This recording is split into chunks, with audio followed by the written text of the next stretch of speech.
Picture the scene. It's late at night, the kind of hour usually reserved for burying bad news.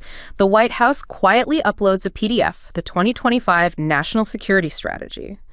Normally, a document like this is the centerpiece of an administration's foreign policy, released with fanfare, press conferences, and, the reassuring visuals of global alliances. All the ceremony. Right, all the ceremony. But this time, the silence was just deafening. At first glance, it looks like standard government paperwork.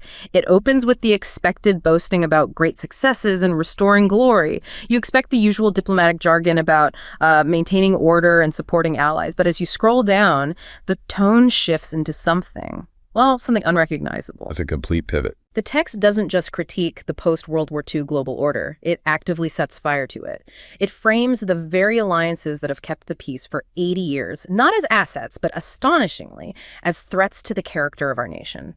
We are watching a superpower outline a strategy of voluntarily abdicating its throne, turning its back on democratic Europe to cozy up to countries like Russia, all while radically reorienting its focus closer to home. How did a document meant to secure the nation end up signaling such a massive shift in global power?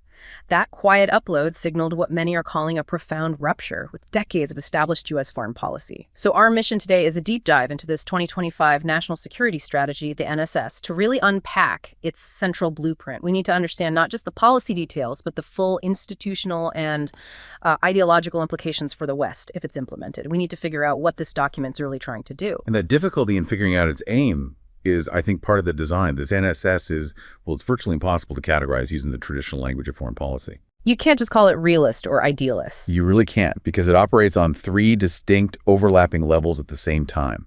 And you have to analyze all three to really grasp the controversy. First, it's a strategic diagnosis of the international system. It's saying past policies were, misguided and ineffective. Okay. Second, it's a very clear instrument of political power. It's designed to set a partisan domestic agenda and aggressively prioritize resources in a very specific way. And the third level, that's the ideological one. That's where things get really complicated. Exactly. That's its role as an ideological manifesto. It weaves these identity-based narratives, not traditional geopolitical ones, directly into its strategic objectives. And this fusion of strategic analysis, partisan agenda setting, and frankly, nationalistic identity politics is precisely why it's sparking so much alarm globally. So how does that break from tradition? I mean, a realist foreign policy, for example, what would that look like in contrast? Well, in classical foreign policy, a realist focuses almost exclusively on the distribution of power and security competition between states. They tend to dismiss domestic values or ideology as, secondary noise. This NSS claims to be realistic, but it explicitly rejects that academic realist label because it prioritizes domestic cultural character and ideology above pure power projection overseas. It's a very tailored hybrid approach meant to just discard the traditional framework entirely. Okay, so let's unpack that core philosophy then, this new and very aggressive definition of America first. The document starts by overtly rejecting the post-Cold War goal that it argues previous administrations were chasing, this goal of permanent American domination of the entire world. The goal it calls fundamentally undesirable and impossible. Exactly, and that rejection is absolutely central. So instead of global management, the NSS is focused solely on protecting what it defines as core national interests and rebuilding domestic strength to sustain power over the long haul. They use this fascinating paragraph to define their strategy by what it isn't. Oh, that's a key section. They state the policy is, and I'm quoting here, pragmatic without being pragmatist, realistic without being realist, principled without being idealistic, muscular without being hawkish, and restrained without being dovish. It's a mouthful. It is, but what they're trying to do is signal to every political faction that their approach is pure transactional interest. It's rooted only in what delivers concrete results for the American homeland and for American workers. But of course, that kind of singular transactional focus has profound implications for the very institutions the U.S. helped build. So if we look at that first major consequence, the ideological diagnosis, this is really where the strategic dismantling of the post-1945 rules-based system begins. The NSS is built on three new core principles that really aggressively define this rupture. The first principle is what they call the primacy of nations. And this is a fundamental rejection of global integration as a desirable goal. The NSS insists that the world's fundamental political unit is and always must be the nation-state. And crucially, it says, It asserts that it is natural and just that all nations put their interests first. Which is basically a diplomatic declaration of independence from multilateralism. Yeah. It's saying the era of collective action for collective goods is over, unless it directly serves a narrowly defined national interest. And that flows directly into the second principle, this aggressive defense of sovereignty. Yes. The document is very explicit here. It asserts the U.S. will protect its own sovereignty against what it calls the sovereignty-sapping incursions of the most intrusive transnational organizations. That is not subtle language. Not at all. They are clearly targeting institutions like the World Health Organization, the World Trade Organization, certain UN bodies, basically arguing that these organizations demand compromises that drain American power without giving back reciprocal benefits. The core message is simple. American authority cannot and will not be diluted by international consensus. Okay, so you have primacy of the nation, defense of sovereignty. What's the third shift? The third is this historical reevaluation they use to justify the new policy. The NSS critiques previous policies by arguing they fundamentally undermined the character of our nation. And, even more pointedly, that they allow allies to offload the cost of their defense onto the American people. That's a deeply cynical framing. It is. It takes decades of global engagement and underwriting global peace, which, most analysts have historically viewed as a grand strategic success, and it reframes it as a strategic and even a moral failure. A failure perpetrated by what it implies is a parasitic global elite. The implication is that the U.S. sacrificed its own domestic cohesion for the benefit of ungrateful foreign partners. So, with that as the new framework, the immediate consequence has to be the abandonment of promoting democratic values abroad, right? It is. Critics see this as a wholesale abandonment of values-based diplomacy, which has been a staple of U.S. policy since the Cold War. The NSS explicitly removes the promotion of democracy and human rights as a priority.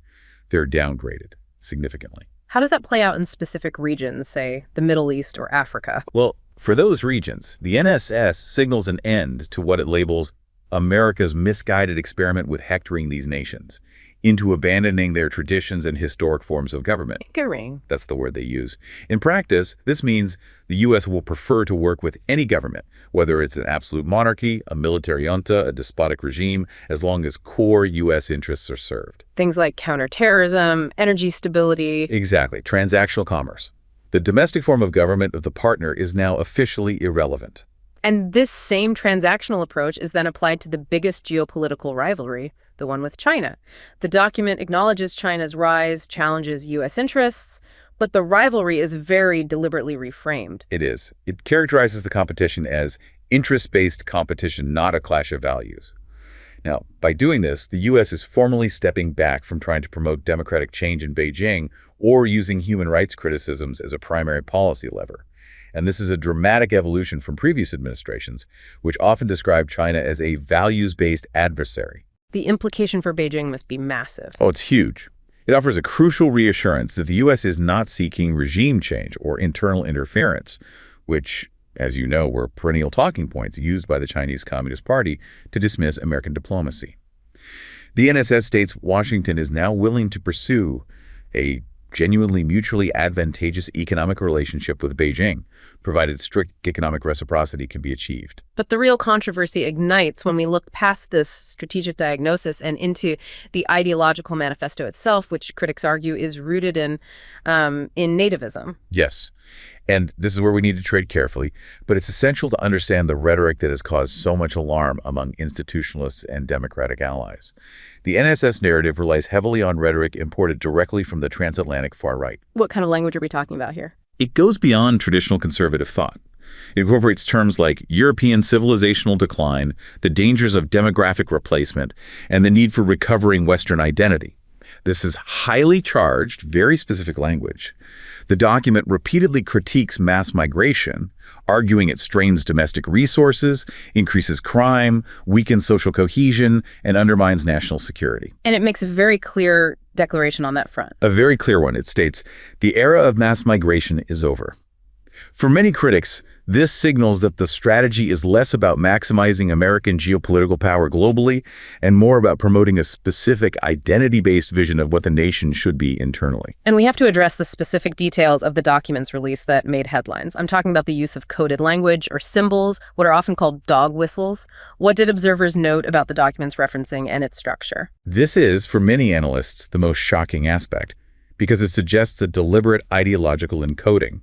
Observers noted that the document was internally referred to as Report 88 in certain drafts and internal communications. And for those who might not know the significance of that number.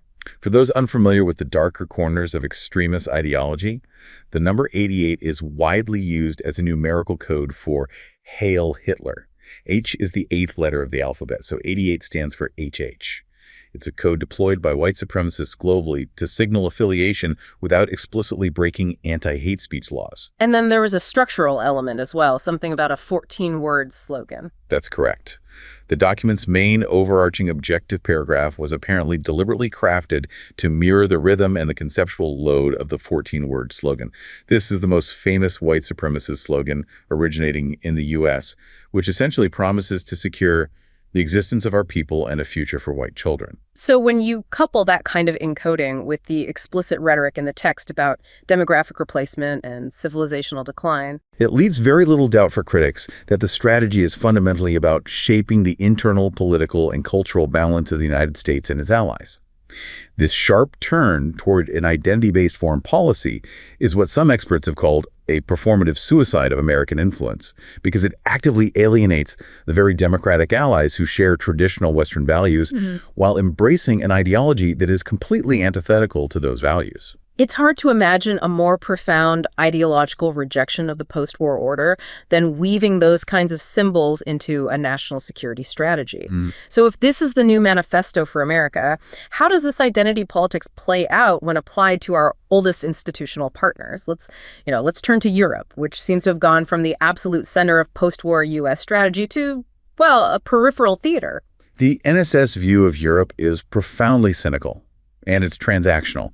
Instead of treating Europe as a structural ally, a partner, the NSS shockingly frames the continent as a terrain of internal political competition. A terrain of competition. What does that even mean in practice? It suggests that Washington sees Europe primarily as a set of internal political battles that it can influence to its own advantage, rather than as a cohesive security partner to work with. And that strategic competition involves directly interfering in the domestic politics of allied nations. Precisely. The NSS openly aligns itself with specific patriotic European parties. It names groups like Germany's Alternative for Germany, the AfD, or France's National Rally.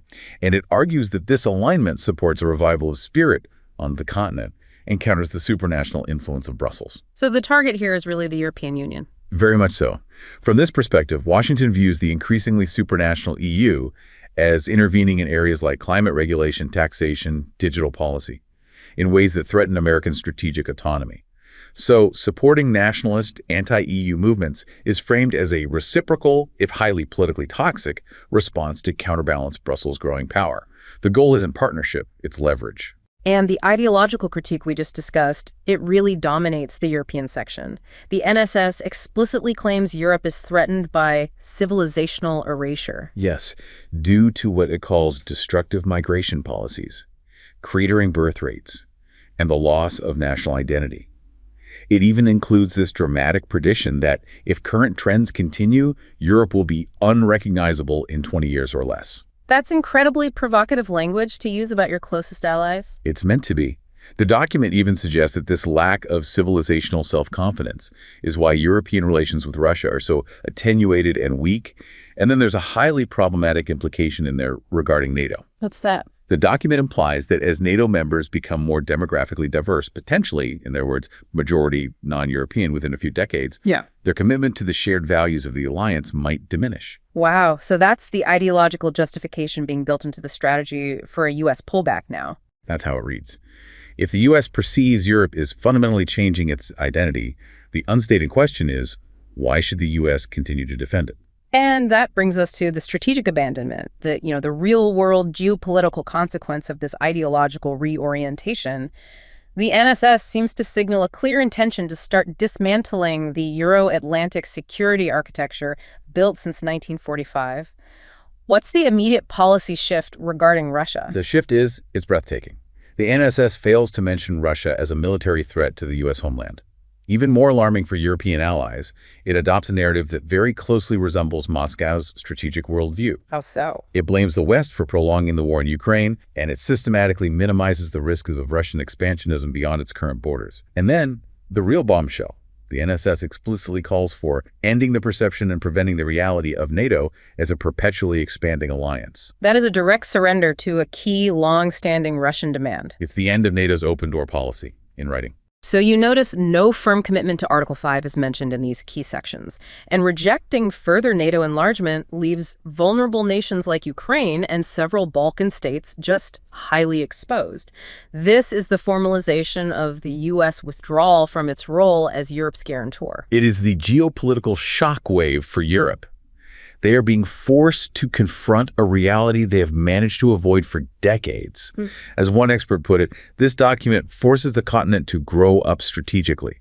And this strategic abandonment is coupled with that long-standing, more pragmatic critique about defense spending, the core burden-sharing conflict. Right, and that's the one part of the document that has had long-standing bipartisan conservative support in the U.S. for years, this deep frustration that European allies have been offloading the cost of their defense onto American taxpayers. And the NSS addresses this head-on by setting an aggressive new global standard. They call it the Hague Commitment. And that standard is it's staggering. It pledges NATO countries to spend a massive 5% of GDP on defense by 2035. 5%. 5%. I mean, the current target is 2%, which most allies already struggle to meet. Is this 5% target realistic at all?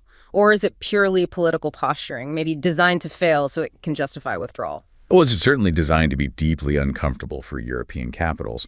But the administration would argue it's a necessary, albeit extreme, correction rooted in a very real fiscal failure. Think tanks sympathetic to the strategy, they highlight the raw data. Since 2014, that's when the 2% commitment was made after Russia's annexation of Crimea, the Allies have collectively underfunded their own defense by an astounding $827 billion in today's dollars. Let me just repeat that. $827 billion. To put that into perspective for you, that cumulative shortfall since 2014 is roughly equivalent to the entire annual U.S. defense budget. It's an almost unimaginable amount of strategic neglect. Exactly. And countries like Germany, Italy, and Spain account for the bulk of that deficit. They've systematically prioritized welfare expansion and domestic consumption over defense procurement for decades. And that has created a massive capability gap. Even if European nations were highly efficient with their spending, the total defense budgets were just. They were simply too small for the threat environment. So the problem isn't just the overall spend, the top-line number, it's the lack of actual equipment needed for a modern conflict. That's right. When you adjust for the 2% GDP minimum threshold, NATO's collective equipment deficit since 2014 still stands at $71 billion. This isn't theoretical money. This gap represents critical shortfalls in what you need for a high-intensity conflict. Not enough armored formations, a lack of long-range artillery platforms, inadequate air defense systems, and dangerously low ammunition stores across the board. So the NSS is being blunt about this. Very blunt. It's saying capabilities cannot be developed or iterated upon without this kind of sustained, large-scale investment. So the 5% target is framed as this radical course correction for years of neglect. But what would it actually take to fix the shortfall immediately? The figures are daunting. Based on financial projections, just to compensate for this single decade of underfunding, that $827 billion hole, many NATO members would need to spend a minimum of 3.5% of GDP annually until 2030. So the 5% target, in that light, isn't just a high bar. No, it's a calculated political demand that serves two purposes. First, to ensure Europe finally takes on the strategic burden that the U.S. is shedding, and second, to free up American resources for other theaters, chiefly the Indo-Pacific. So the NSS is essentially forcing Europe to secure its own energy and technological autonomy. It's requiring an integrated defense industrial base. And critically, it's mandating that Europe takes the lead as Ukraine's primary long-term supporter. It's a dramatic change in 70 years of transatlantic policy. And if the U.S. is shedding the European burden, it is simultaneously doubling down on asserting dominance much closer to home. The Western Hemisphere is made the absolute top priority in this NSS, and it establishes a new doctrine with potentially massive implications for international law and sovereignty in the region. And this is what's been defined as the Trump corollary to the Monroe Doctrine. The core goal is explicit: to restore American preeminence in the Western Hemisphere. And that is achieved by denying non-hemisphere competitors, we're talking specifically about Russia and China, the ability to position threatening capabilities or control strategically vital assets anywhere in the region. And the objectives are summarized with this mantra: enlist and expand. Enlist means securing established friends to help stabilize borders and maintain regional stability. Expand means aggressively cultivating new partners and ensuring the U.S. is the economic and security partner of choice, effectively pushing out any rivals. We really need to put this into historical context because Monroe Doctrine is a highly charged term in Latin America. How does this new corollary stack up against its predecessors? It represents a truly radical departure. Let's use a simple analogy to make it clear. The original Monroe Doctrine of 1823 was defensive. It was simply the U.S. saying, Europe, stay off our lawn. It was aimed primarily at preventing new European colonization. And crucially, it promised to leave the new American republics to themselves. It recognized their independence. Okay, that was the original. Then came the Roosevelt corollary in 1904. That was the first major shift. The Roosevelt corollary basically said, we'll police the lawn for you so Europe doesn't have an excuse to step in. It justified U.S. intervention to act as an international police force to prevent European creditors from intervening. But it still, at least on paper, recognized the sovereignty of the nations involved. It was about preventing other foreign influence. And so now we have the Trump corollary in 2025. What does that say? This new NSS says, not only is this our lawn, but we own the soil, the minerals, and we get to decide who cuts the grass. The NSS promises to assert a strategic right to resources and security, explicitly stating, and this is a direct quote, the United States must be preeminent in the Western Hemisphere as a condition of our security and prosperity. That's an assertion of unilateral dominance. Completely. It's framed as a necessity to protect the American homeland and secure critical supply chains. But critics argue this is a fundamental rollback of the principle of national sovereignty. It's embracing that old idea of great power spheres of influence that the entire U.S.-led post-World War II order was supposed to dismantle. And the primary mechanism for asserting this dominance, according to the document, is through economic leverage. They call it commercial diplomacy. How does the NSS propose to weaponize commerce? The administration frames this as making economic security synonymous with national security. The U.S. will prioritize this commercial diplomacy, specifically using tariffs and reciprocal trade agreements as powerful tools. What's truly revolutionary, though, is the mandate placed on the entire U.S. government apparatus. The NSS mandates that every single U.S. government official and every embassy must actively help American companies compete globally, particularly in the Western Hemisphere. So the diplomatic corps effectively becomes a massive global sales force for American companies. In essence, yes. U.S. government agencies, including the Development Finance Corporation and the Export-Import Bank, are tasked with identifying strategic acquisition and investment opportunities for American companies and then financing the purchase of U.S. goods abroad. The goal is to lock up strategic resources and critical minerals by making the U.S. the partner of first choice. But the diplomatic pressure outlined in the strategy seems to take a coercive turn, and that's where the sovereignty issue becomes really acute. Absolutely. The NSS demands that any U.S. aid, any favorable trade treatment, or any security partnership be made contingent on the host nation winding down adversarial outside influence. That means specifically China and Russia. It means denying them control of military installations, ports, key infrastructure, and resource development. The strategy forces a very stark choice on every single nation in the hemisphere. And what happens if nations in the region resist U.S. commercial interests, if they say no? The NSS threatens active retaliation. It promises to resist and reverse measures such as targeted taxation, unfair regulation, and expropriation that disadvantage U.S. businesses. Furthermore, it goes so far as to suggest that for critical sectors, the terms of agreements with dependent countries must be sole source contracts for our companies. Sole source contracts. It signals the U.S. is willing to use its full economic weight to protect its corporate interests, even if it means trampling on what other countries see as their national sovereignty. And finally, in the name of securing the homeland and reducing migration, the policy signals a major shift in how the U.S. combats transnational crime. It does. The NSS declares the current law enforcement-only strategy against cartels to be a failure. The new policy signals a move toward targeted deployments and the use of lethal force, framing these actions as necessary for homeland security. This is a dramatic escalation, linking the issue of organized crime not just to domestic law enforcement, but directly to the broader strategic goals of preeminence in the Western Hemisphere. The entire region is now viewed through the lens of resource competition and security denial against outside powers. Okay, let's pivot to the Indo-Pacific, which the NSS defines as the essential non-hemispheric theater for geopolitical competition. Here, the strategic focus is squarely on economics. The tagline is, "Win the economic future, prevent military confrontation in Asia."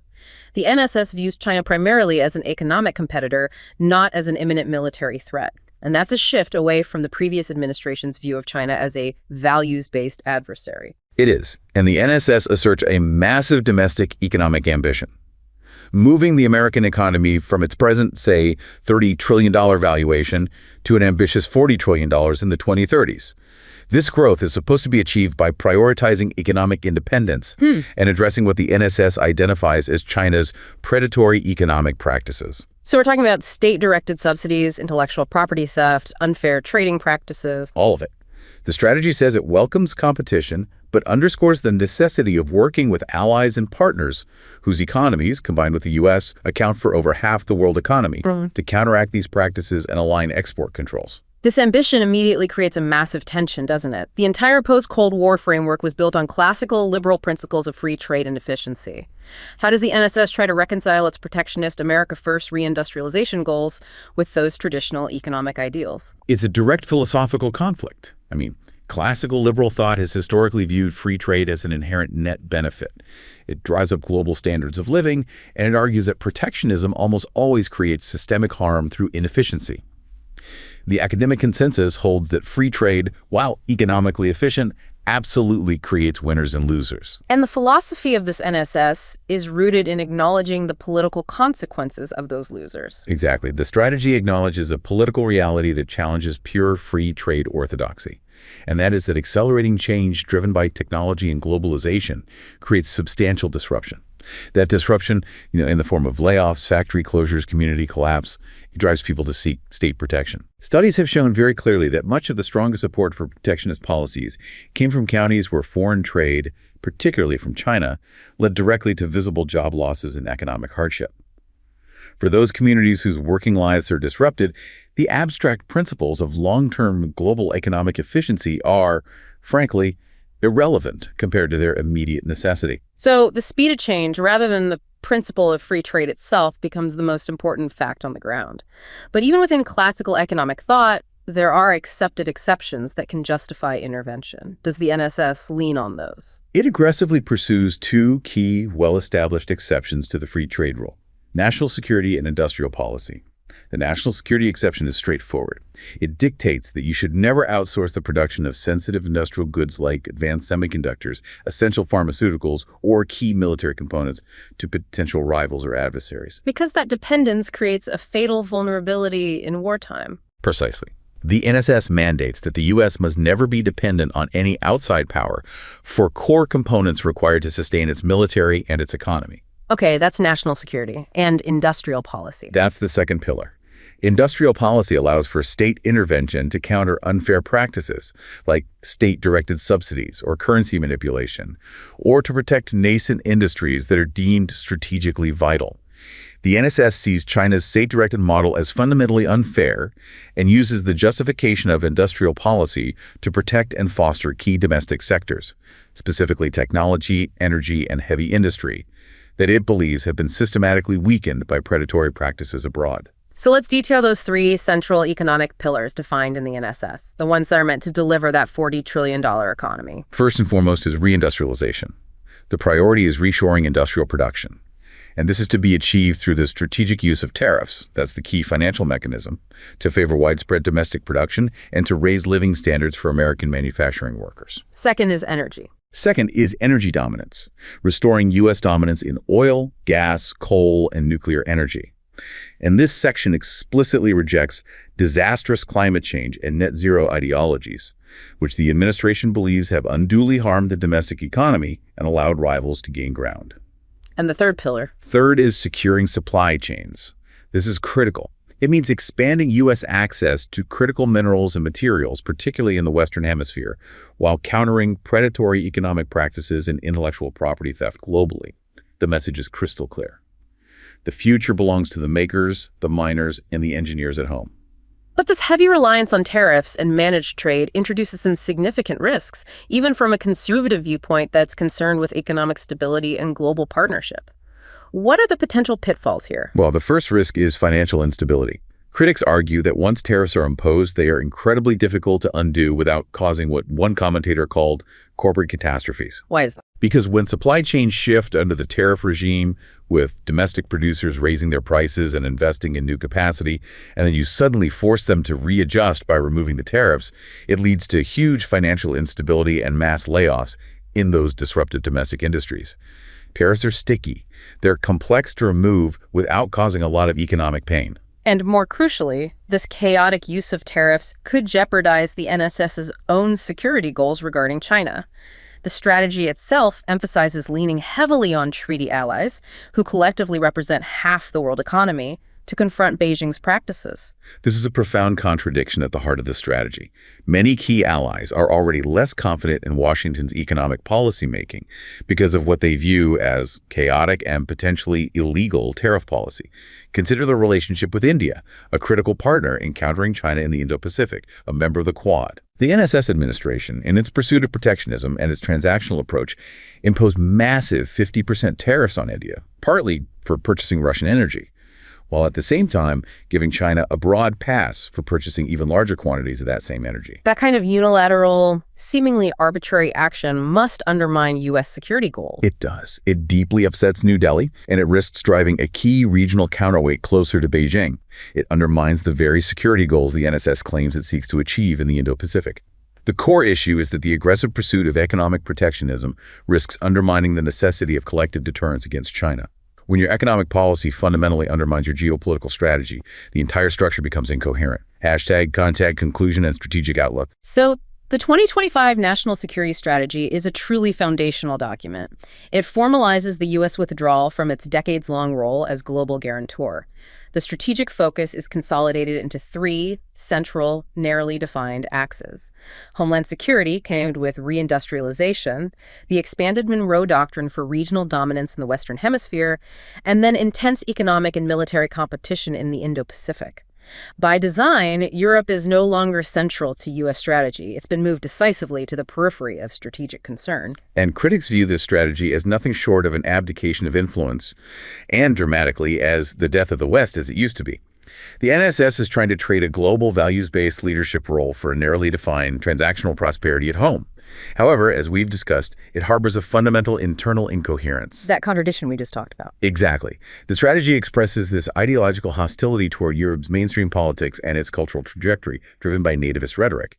And yet, it grudgingly recognizes that the U.S. still needs wealthy, sophisticated allies, particularly when facing a power like China. This incoherence means the document is both a risk and an opportunity. It creates massive risks for transatlantic stability, for sure, but it also provides potential opportunities for policy practitioners to build upon the NSS's more conventional elements, like deterring China and reforming international institutions, while trying to sidestep the divisive ideological posturing and nativism that's encoded within the text. For Europe, the geopolitical implications are, as we noted, a tectonic shift. They face a situation without precedent since 1945. An active war on their continent, a nuclear-armed revisionist power, and their historic security ally, signaling that it no longer intends to guarantee European security. This new reality forces Europe to do what it has avoided for 70 years.